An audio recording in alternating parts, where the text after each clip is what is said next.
nag-grocery na rin kami ng konti para sa kakailanganin ko sa pagbe-bake sa pangbaon ni Asher. Bali, dumaan kami doon kay nanay. Bumili kami nung yung para siyang empanada. Yung pauroti na may meat sa loob. Kasi gustong-gusto ni Asher. Kahapon, di ba kumain kami sa restaurant kahapon? Sabi niya sa akin, gusto daw niya doon. Sabi ko, gusto kong kumain ng chimomo. Doon muna tayo sa mumuhan kumain. Yun, pumayag siya. So, ano nga ba ang binili namin sa grocery? Akala ko uulan kanina, guys. Kasi, ang lakas ng hangin, tapos makulimlim, biglang araw. Ay. So, konti lang naman yung binili ko.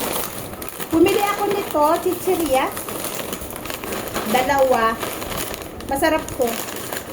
Kailang cream and onion na kuha ko. Hindi siya yung cheese. At bumili ako nito kape. Magkakape ako. Etong binili ko, yung single pack. Ayan. Yung single pack na black coffee. Kasi hindi tayo pwedeng maggatas. May gastric ako. At eto, di ko alam kung ano to, champa, lemon. Sabi ko nga, lemon pani. Para siyang Sprite eh. Sabi ni Asis, inumin daw. Lemon flavor. Siguro parang lemon pani. Ito. Lagay natin din sa ref. Wala si Asis, pumunta ng kurkure. At eto, ang sadya ko talaga kung bakit ako pumunta ng supermarket ay bumili ng chocolate powder. Gagamitin ko siya sa paggawa ko ng puto kasi gumagawa ako ng puto ni Asher, yung plain lang ba. Ngayon sabi ko, lagyan ko ng, minsan kinukulayan ko ng red para magmukha siyang red velvet na cupcake. Minsan naman plain white lang, minsan naman nilalagyan ko ng yellow. Kaya sabi ko ngayon, chocolate naman yung yung ilalagay ko sa kanya. Ayan. At kailangan ko ng cinnamon powder. Ayan. Bumili din ako ng cinnamon powder. At bumili ako ng cinnamon stick. Kasi ito naman yung gagamitin ko para sa yung tea. Sa paggawa ko ng tea. Kasi sa umaga, minsan gumagawa ako ng tea. Guys, nilalagyan ko ng lemon. Tapos cinnamon, may ginger, ganyan. Nagiinom kami ng pinaganon sa umaga minsan. At yeast, ang laki ng yeast nila. Ang gusto ko lang sana yung konti lang sana na yeast, wala man sila. At saka gusto ko sana yung packet-packet din, yung parang sa coffee na packet-packet siya. Para isang gamitan ba? Wala eh. So kailangan kong maghanap ng container na tapos para mai-seal. Para hindi siya sumingaw. Kasi once na nasingawan to, hindi na siya naalsa, guys. Kasi balak ko din magawa ng tinatinapay. Kasi ang tagal ni Baya na hindi dumaan. Tapos nung dumaan na si Baya kasi dito, parang yung tinapay nila parang old. Parang tinapay pa nila kahapon. Hindi siya fresh. Pakita ko sa inyo. Uy, nasan na? Tingnan nyo yung nabili ko na tinapay, guys. Hindi siya malambot. Kung baga matigas siya, tapos itong gilid niya, sobrang tigas din. Hindi kagaya dati yung binibili namin na na napakalambot. Kaya namin ubusin ng isang pakete nito ng isang kainan lang. Ngayon hindi mo siya makain, so sobrang tigas. At bumili ako nito. 145 siya, peanut. Para may ngutnutin at saka salted peanut. Ewan ko ba, tinatamad kasi ako magluto. Pwede naman akong bumili. Pareho lang. Ang 1 kilo kasi guys ng peanut na yung raw, 150 din, iluluto mo pa.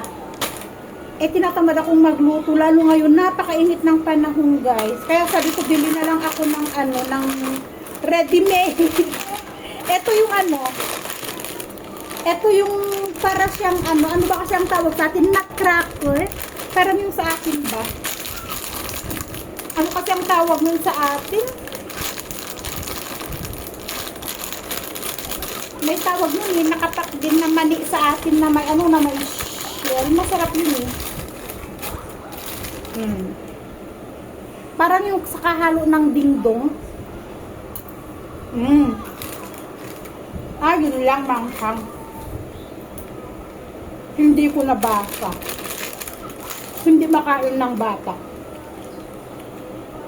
Manghang siya. Ayan. So, yan lang. Yung napalengke ko, tago ko to. Lagay ko sa kabinet. Para may inuunti-unti kaming kainin. At ito, importante. Mas mura siya sa Sahara. Nakita ko kasi dati sa Big Mart, mahal na sa 800 yung chocolate drinks nila na ano. Ito mas mura. At ito, hanapan ko ng lagayan na container. Manghang yung blue. Sobrang anghang. So, ayan, napatulog ko si Tonton. Ngayon, magluluto ako ng maaga. Iniwan ko si Asher na magagawa ng sarili niyang homework. At ang homework niya naman ay medyo madali lang. Hindi niya kailangan ng masyadong assistance para sa paggawa niya ng kanyang homework. Nagluluto na ako ng kanin. Bali, kanin lang ng mga bata ang lulutuin ko. Ayan. At ngayon, ang gagawin ko ay magmamasa ako ng ata. Ayan. Wheat flour. Magmamasa ako nito kasi lapag ko kayo dyan. Yan. Kasi ito yung magiging pagkain ni Asis. Hindi ko na susukatin. Konti lang para sa kanya at para sa akin. Kumbaga sa aming dalawa. Kasi ako, hindi talaga ako kumakain sa gabi. Lagyan natin ng konting asin para may lasa.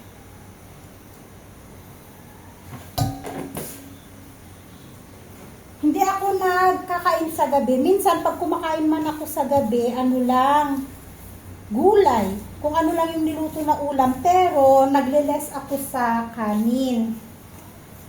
Ngayon, sabi ko kay Asis, mag-diet siya ng konti. Magbawas-bawas siya ng konti ng timbang niya. Dahil nga, di ba, yung sa blood test niya, nagkaroon siya ng konting problema. Kaya, sabi ko sa kanya, magbawas siya ng konti. Reason kung bakit ako bumili ng cinnamon. Kasi nga, yung sa tea, ano kasi yun, yung ginagawa ko kasi sa umaga, detox tea kasi siya. Detox tea siya, guys. Yung paglalagay ng cinnamon, ng cloves, ng lemon, ng luya, ganyan ba. Detox tea yun sa umaga pagkagising. So, binibigyan ko siya nun. Minsan yung lemongrass, kasi nabasa ko kasi siya, yung lemon, yung luya, yung lemongrass tea na gagawin mong maganda kasi yun siya, guys, para sa pangpababa ng kolesterol. Kaya yun mang madalas kong binibigay sa kanya. Kailangan may cinnamon. Wala akong cinnamon, kaya yan. Lagyan tayo ng konting tubig. Ayan, magmamasa tayo ng. At saka yun din ang sinabi ko sa kanya, medyo mag-diet. Sabi ko, since hindi naman sa gabi kasi hindi siya agad-agad natutulog. Kaya sabi ko, pag katapos kumain, magpahinga ng kunti, sabi ko sa kanya, maglakad-lakad ka. Sa totoo lang, pinapadiet ko si Asis. Kaya, yan. Sabi ko, kung kaya niya na hindi kumain sa gabi, hindi siya kakain sa gabi, hindi na kaya. Nagugutom daw. Sabi niya, nagugutom daw siya. Kaya sabi ko, sige, yung hindi kanin na kakainin niya sa gabi, yung pwedeng alternative na pwede niya kainin sa gabi, eto nga, roti. Kaya magagawa tayo ng roti. Eh, syempre, ang mga bata, hindi sila sanay kumain ng roti. Mas ano sila sa kanin. Kaya, ayan, nagluluto ako ng kanin ng mga bata. Tapos ulam, pag gulay-gulay, sabi ko, iwasan din niya kumain ng baboy. Sabi ko, wag iwasan bumili ng baboy. Okay lang isda at manok. Wag lang mutton. Wag lang goat meat, guys. At saka yung red meat. At saka baboy. Sabi ko kung pwedeng iwasan niya, bumili. Para ano, para hindi lumala yung cholesterol niya, intake. At saka, yun, hindi kami masyadong nagpriprito ngayon. Kahit pangbaon ni Asher, mas pinili kong i-air fry na lang kaysa prituhin yung mga nuggets niya. Hindi ko na siya priniprito, ini-air fry ko na lang siya. Ayan o, yung ganito.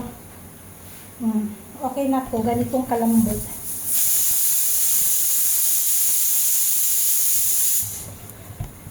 Matagal kasi ito lutuin, guys, kasi lulutuin to sa apoy, yung paggawa ng roti. Yan, imamasa lang siya natin na liniso.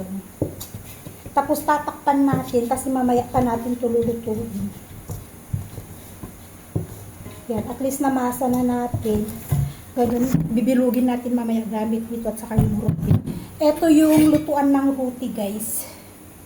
May special na ano, may special na kawali lutuan ng roti. Yan. Tira yung pawis ko, oh. Tagaktak pawis ko. Kaya ang hirap magluto-luto, kaya minsan tinatamad ako. Pero eto, kailangan kong tiyagain. Nalutuan siya ng roti sa gabi. Kasi pinapadayat ko talaga ang kuya nyo. Saka sa edad na rin siguro niya, may edad na rin naman ang kuya nyo na 35 na ang kuya nyo. So, dati naman ang blood test niya clear, wala man problema. Ito lang nakaraan na nagkaroon siya ng ng problema sa blood test. Madalas din low blood siya. Ako ang may problema talaga noon pa. Aminado ako diyan. Mababa ang red blood cell, mababa ang hemoglobin, mataas ang white blood cells. Dati ko ng problema yan. Bata pa ako. Sakitin na talaga ako, sakitin sa ulo. Ganito lang siya, tapos tatakpan natin ng paghuhugas lang ako ng kamay at bibilug-bilugin natin, paghiwa-hiwalayin natin. So ayan guys, bibilug natin na ganyan, ilang piraso to. Kasi nasa kanya yan. Actually, yung 2 o 3, mabigat na yan sa katawan. Itong roti na ganyan. Ganyan ang luto niya ng roti. Galing siya sa wheat flour. Yan. Tatakpan natin. At mamaya natin lutuan maya natin siya lulutuin sa apoy. Yan. So yan guys, pakitaan ko kayo ng isang piraso lang. Sasampulan ko kayo. So, kukuha tayo nitong binilog ko, tapos may extra tayo ditong flour. Ayan. Ilagyan muna natin siya. Lagyan din natin dito sa natin, paghuhurmahan natin. Para hindi siya dumikit. Yan. Tapos press. Saka natin bibigogin. Yan.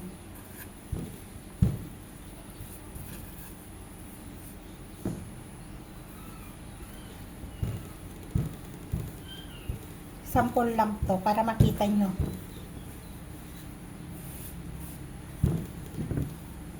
Ayan, dumikit na. Kaya kailangan lagyan natin ng ata. Depende kung gaano kalaki yung gagawin. Kung gusto nyo yung malaking bilog, pwede rin. So, habang binibilog natin to guys, kailangan pinapainit na rin natin yung lulutuan. Hala, tumikit na. Yan.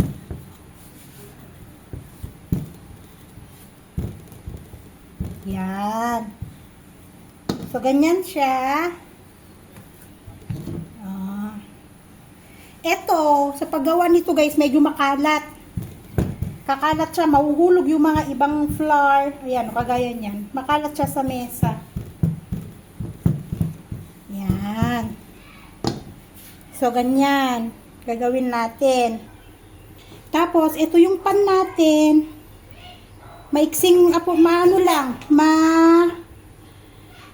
maliit na apoy lang siya para hindi naman masunog. Tapos, iinitan natin. Walang mantika. Diyan natin siya iluluto. Ayan. So, ilalapag na natin. Yun. Ayan. So, iinitin lang natin siya ng ganyan. Laksan ng konting apoy. Pero, hindi naman yung malakas na malakas. Kailangan babantayan para hindi siya masunog. So, kung nakikita nyo guys, naluluto na siya dyan, oh. Makikita nyo yung pagbabago ng flour. Kagaya niyan, sa gilid, naluluto na siya. Tapos, may tendency yan na lolobo. So, ganyan yung pagluto ng roti. Tapos, babalik ta rin.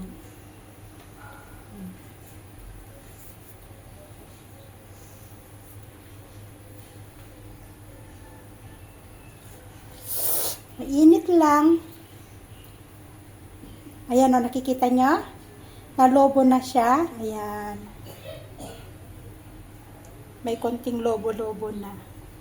Basta wag lang masyadong alalay lang din sa apoy. Hindi ako expert gumawa ng roti, guys.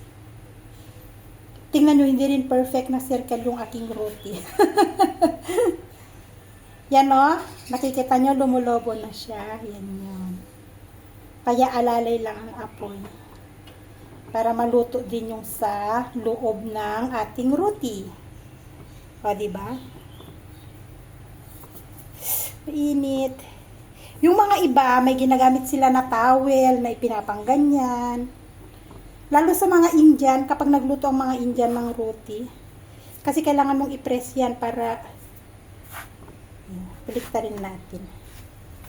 Yun. Hindi pa masyadong luto. Ayan, ayan, oh, lumobo na siya ng lumobo. Ganyan, ganyan lang. Ganyan lang. So, ganyan lang. Balibaliktad lang hanggang sa kung tingin mo luto na, yun na, luto na. Kaya tignan nyo ang kalat niya sa makalat pagluto ng roti. Maalikabok. Yung mga flour na Ay, ay, ay, ay, ay, ay, ay, ay. Baliktad ulit. Oh. Ganun lang, baliktad hanggang sa maluto.